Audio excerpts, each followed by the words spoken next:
오늘 이렇게 예배 드릴 수 있도록 은혜를 베풀어 주신 하나님께 감사를 드립니다. 그리고 우리 생명의 빛 예수마을 하룡 목사님께서 또 우리 성도님들께서 저를 초대해 주셔서 이 자리에서 하나님의 말씀을 증거할 수 있도록 해주셔서 너무 감사를 드립니다. 의식의 전환은 선교에 있어서 무척 중요합니다.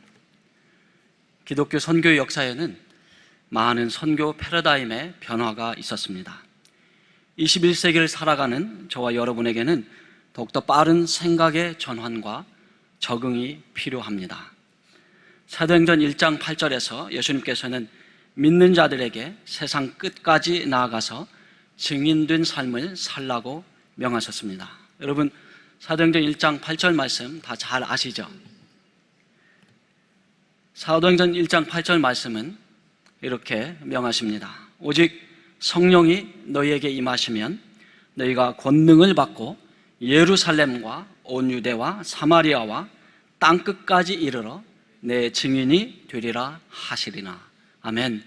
이 말씀은 저와 여러분이 사랑하는 우리 주 예수님께서 주신 것입니다. 여러분, 이 말씀이 쉬울까요? 어려울까요? 이 말씀을 듣는 것은 쉽습니다. 왜냐하면 우리는 익히 많이 들었습니다. 그리고 많이 읽었습니다. 그런데 이 말씀을 따라서 순종해서 지키는 것은 그렇게 쉽지가 않습니다. 오늘날 교통과 인터넷 모든 것이 발달한 이 시대에 이 말씀을 지키는 것이 어렵다면 2000년 전에는 어땠을까요? 한번 상상해 보시면 이 말씀이 그때 예수님을 통해서 받은 제자들에게는 어떻게 다가왔을까 하는 것을 생각해 보면 이 말씀의 의미를 더 깊게 깨닫게 될 것입니다.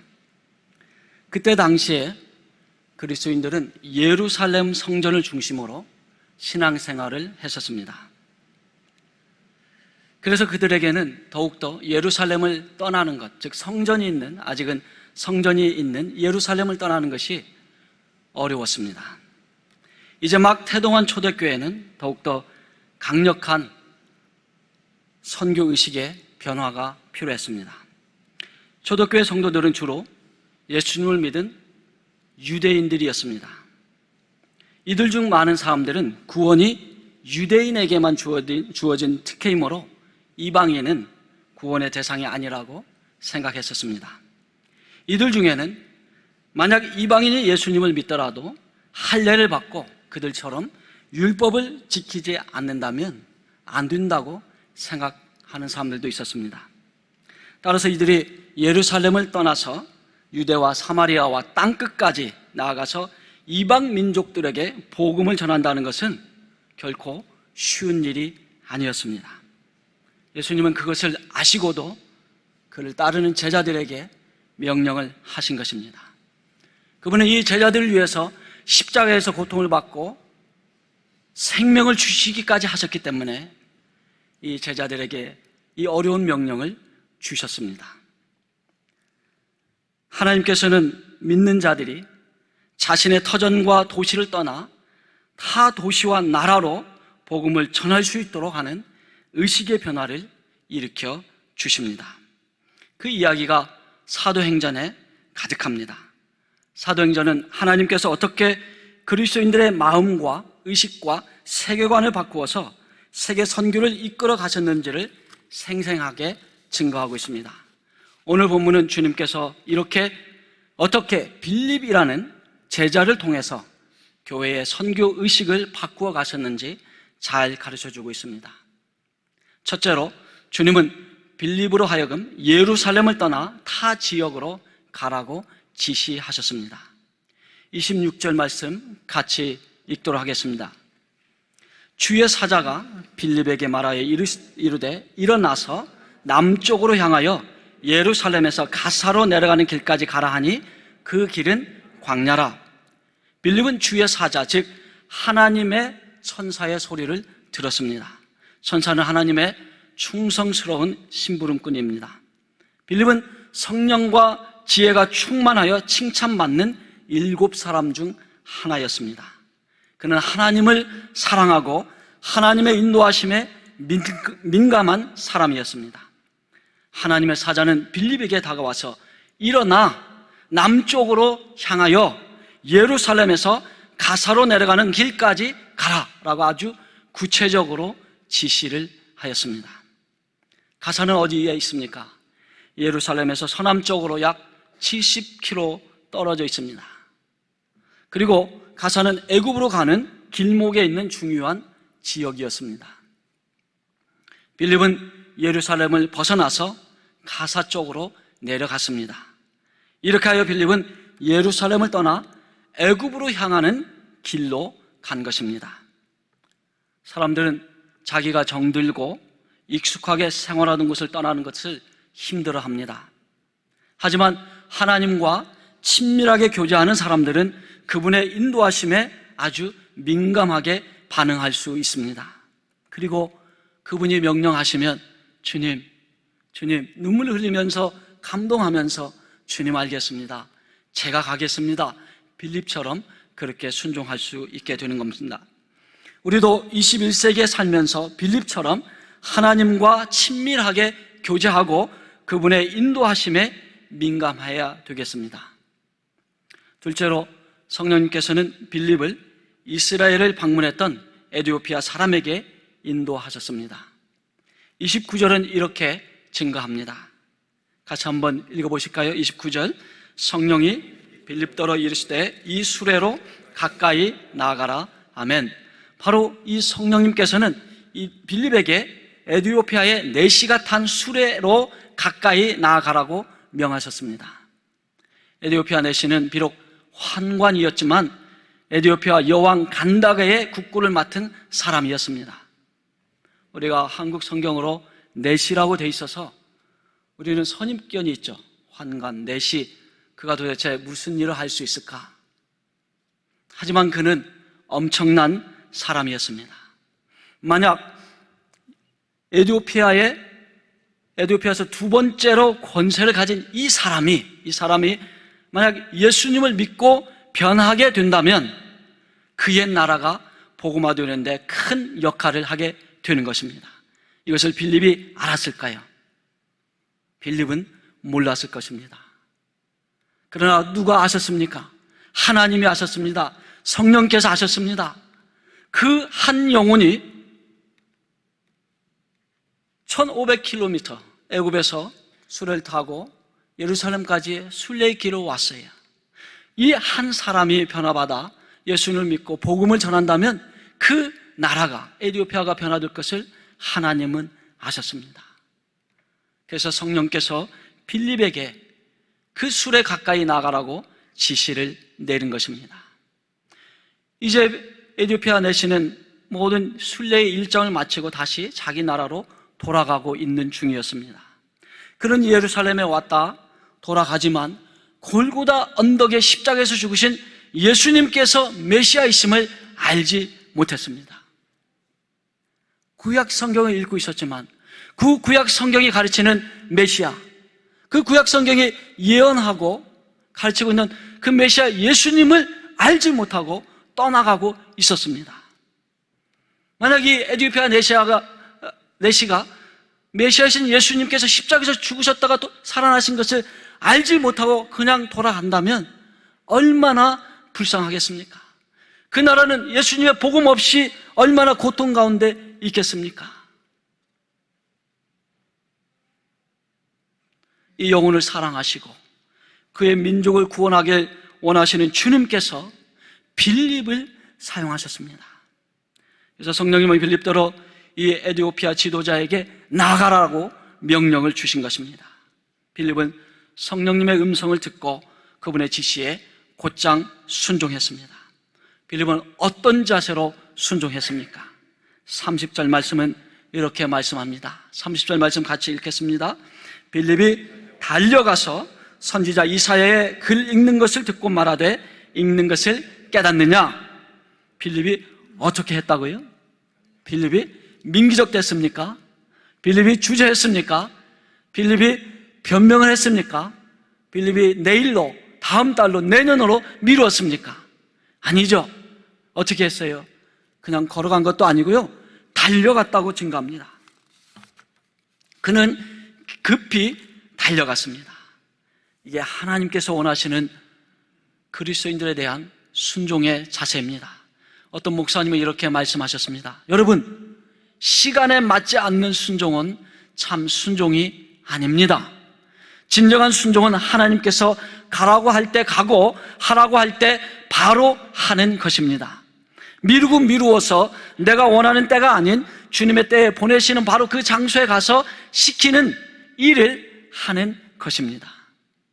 저도 가끔은 주님이 말씀하시거나 인도하시면 미루는 때가 있어요. 주님 아시죠? 제 형편, 제 상황 아시죠? 조금만 할게요. 내일 할게요. 다음에 할게요. 이렇게 하면 안 될까요? 이럴 때가 있습니다. 얼마나 주님 보시기에 불쌍한 존재입니까? 저도 그래서 깨닫게 되면 주님 앞에 회개를 하게 됩니다. 아직도 제가 멀었군요. 아프리카 선교도 가고 미국 선교도 갔지만 아직도 제가 갈 길이 멀군요. 빌립은 성령께서 신속하게 순종하여 에티오피아 내시에게 복음을 전하고 그리고 또 세례를 주었습니다. 빌립은 성령님께 신속하게 순종하여서 그 에티오피아 지도자에게 복음을 전하고 세례를 준 것입니다. 그런데 이 에티오피아 내시가 누구입니까? 그는 당시 에티오피아 국내 대신으로서 재무장관격의 일을 하고 있었습니다. 주 3, 4세기에 살았던 유세비우스라는 초대교회 역사가는 에티오피아 내시가 그 나라 최초의 전도자가 되었고 많은 사람들을 구주 예수께로 인도했다고 기록하고 있습니다. 뿐만 아니라 그는 여왕에게도 복음을 전했다고 합니다. 현재 에티오피아 개신교는 18%입니다. 에티오피아의 정교회는 전체 인구의 44%일 정도로 막강한데 그들의 역사가 약 2000년이라고 합니다.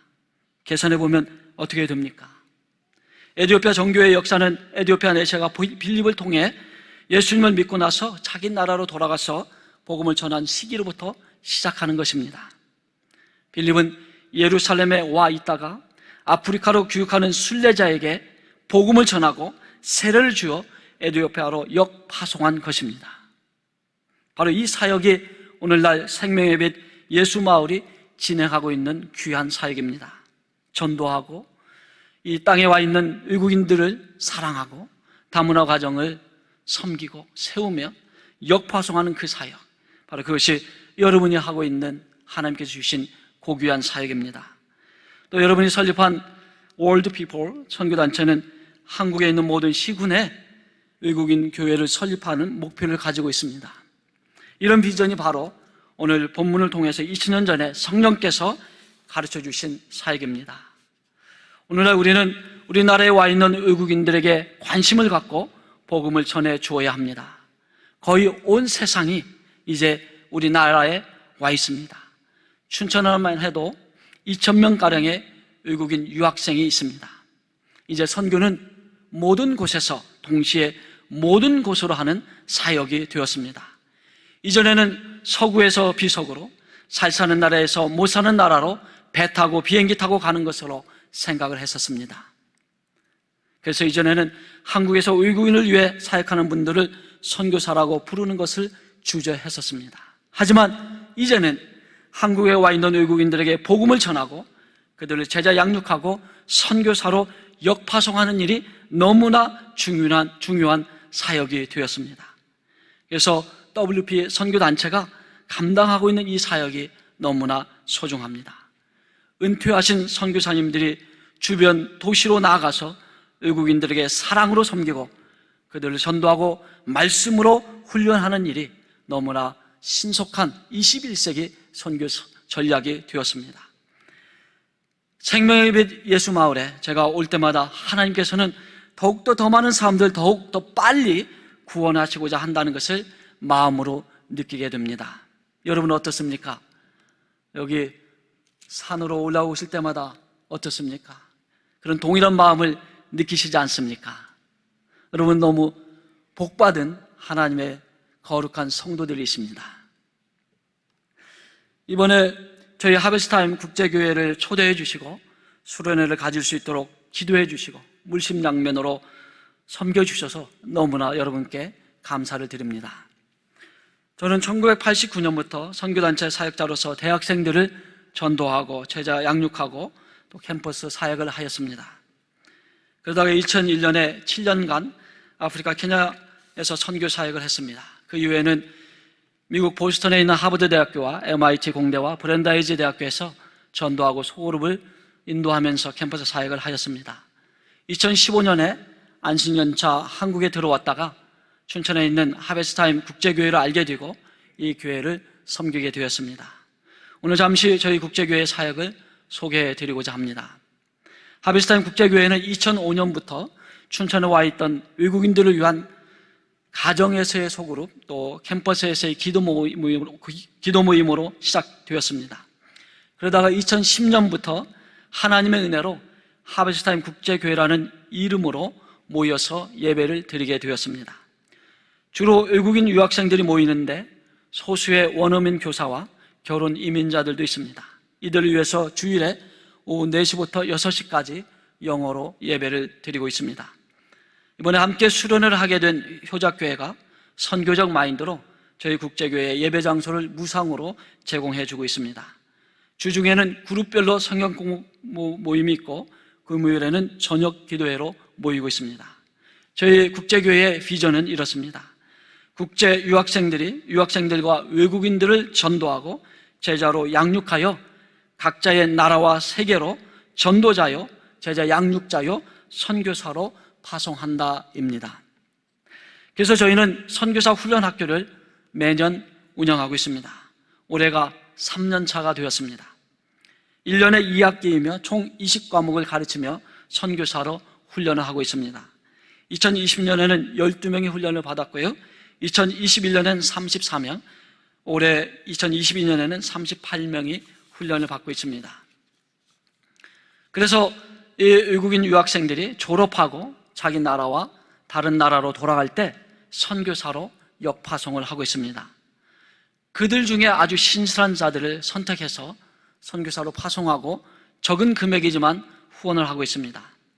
현재까지 5개의 팀이 있습니다. 인도네시아의 한국인 선교사 가정, 캄보디아의 미국인 선교사 가정, 미국의 미국인과 중국인이 결혼해서 가 있는 가정, 그리고 리투아니아의 아프리카 가나에서 온 박사 연구원을 보냈습니다. 그리고 인도에는 한림대학교에서 박사 연구원으로 공부하다가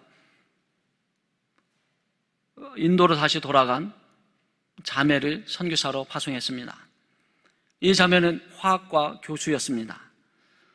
저희로부터 훈련을 받고 또 후원을 받으면서 하나님께서 자기로 하여금 이제 화학과 교수직을 내려놓고 전임으로 선교사역을 하게 하시는 것을 깨닫게 되고 지금 그렇게 사역을 하고 있습니다. 저희는 오늘 본문에서 배운 것처럼 빌립의 순종으로 인해서 에디오피아 내시가 예수님을 믿게 되고 돌아가서 에디오피아 복음화의 핵이 된 것을 소중하게 생각하고 있습니다. 바로 이 사역을 위해서 저희 국제교회가 있습니다. 여러분 계속하여 많은 기도를 부탁드리겠습니다.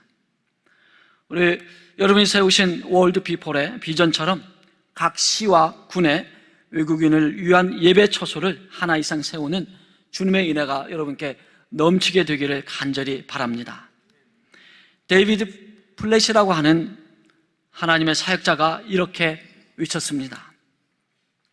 그리스도인이 자기를 부인하는 신앙을 외면하고 자기 중심적인 신앙에 집착하는 세상에서 그리스도를 모르는 이들이 감당해야 할 손실은 참으로 엄청나다.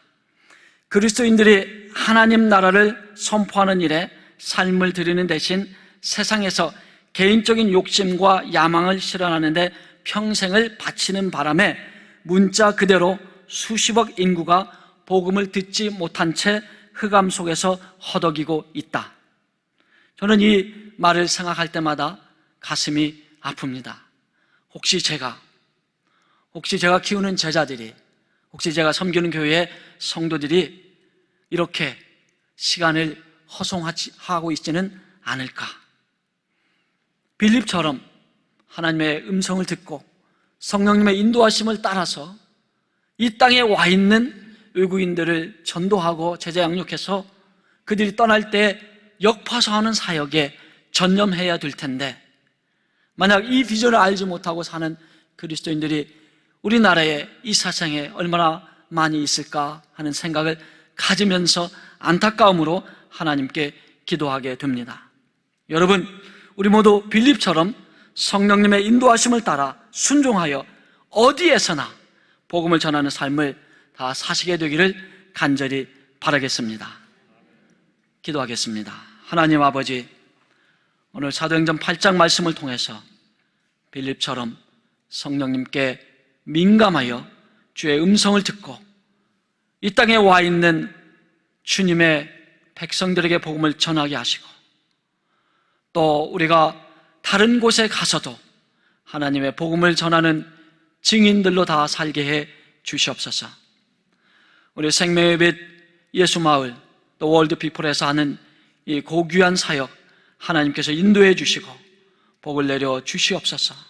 우리 하룡 목사님과 모든 교역자들, 모든 장로님들과 모든 성도님들 주님께서 복을 내려 주시고 성령의 충만 역사로 모든 곳에서 모든 곳으로 하는 이 선교 사역에서 큰 빛과 역할을 감당하도록 도와주시옵소서.